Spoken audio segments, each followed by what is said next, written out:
I wanted to show you a follow-up video on the window glass replacement on the 2002 Buick LeSabre.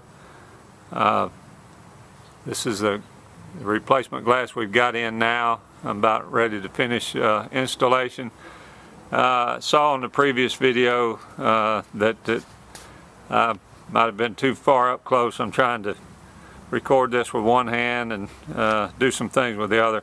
So I did want to just go back over a couple of little things that weren't so clear on the other video. I have the difference in this this video and the last was that I have bolted in the window regulator. You'll see the 3 bolts. There's one there, and one right there behind the little rod. I have not put in this bolt yet to bolt in the bottom part of this upright that separates the windows, which contains a track for the back side of the sliding glass. This part of the glass is fixed and this part of the glass moves. So what I wanted to show you was how this one of the most difficult pieces, these 2 pieces of trim.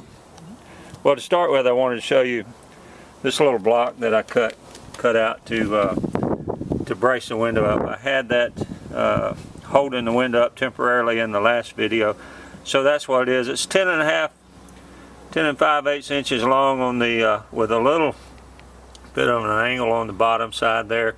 That's a 2x4, and that gives you an extra about 1/4 inch. So if you were going to wedge that in permanently with a block of wood, so you wouldn't have to buy a window regulator right away, permanently, temporarily I might say, you could cut one about 10 3/4 inches long, notch it, kind of put a little angle on that end, and put it in there and drive the car with that for a little while. It'd be up to you to determine if that was safe. I don't see how it could cause a problem, but you never know. Okay.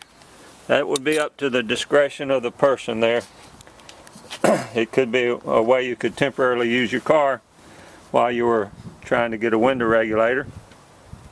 But what I really wanted to show was go back over this, installing this piece of trim, or actually taking it out was the problem. I don't think installing it's going to be a big problem. These 5 clips fit in the slots that are in the door panel. Now here's the way I work this, and I'm going to show it to you on the front one. I work this up, being careful not to scratch the car, and work that in and worked it up, pushed it up, and just kept working it up to get a little gap. And then I started bumping on the bottom part of the handle there, which kind of drove the drove this part here up and lifted it.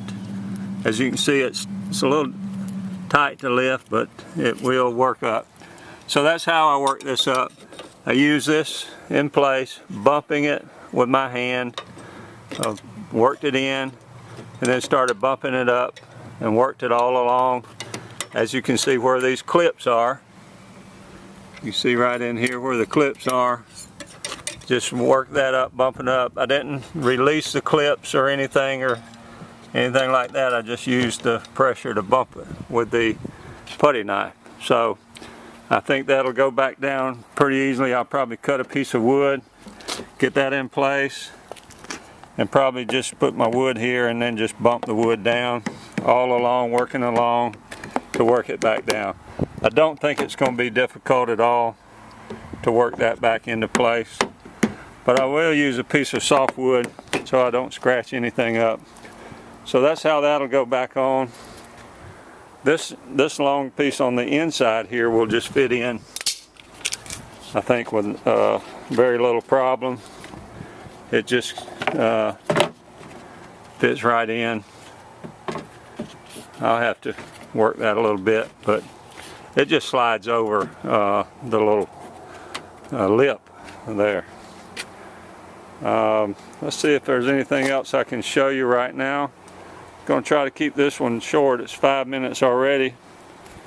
I'm trying to just give you an overall view here. One thing I did do, of course, I've laid this window regulator down when I was sliding the window glass in. Oh, here's something I want to make sure I remind everyone. This is the reason you take these off, is to get this gap right here to slide the window down behind through that little gap, so you can get the window down into there. We'll need to put the bolt in, so I'll bolt this back up, put this piece on top. I'll put my piece of clear weather seal over. That's where the black goop will reseal that. And you can use some different things to seal that as you need. It usually works pretty good either to replace that. Okay, I think that's all I can show you. Okay, what I will mention, I forgot to mention, when I've got everything mounted, I'll release this tape and I'll let this glass slide slowly down, and it'll lodge in these brackets right here. There's a bracket on that side, a bracket right here that have rubber cushions for it to sit in, and I'll snug those down, not too tightly, I think, just moderately tight to hold that glass.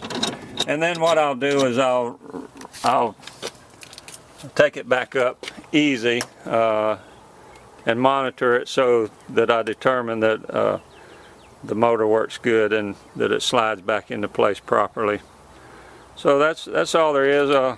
Not too much left to do on this car, and like I say, I hope this video helps. Thanks for watching.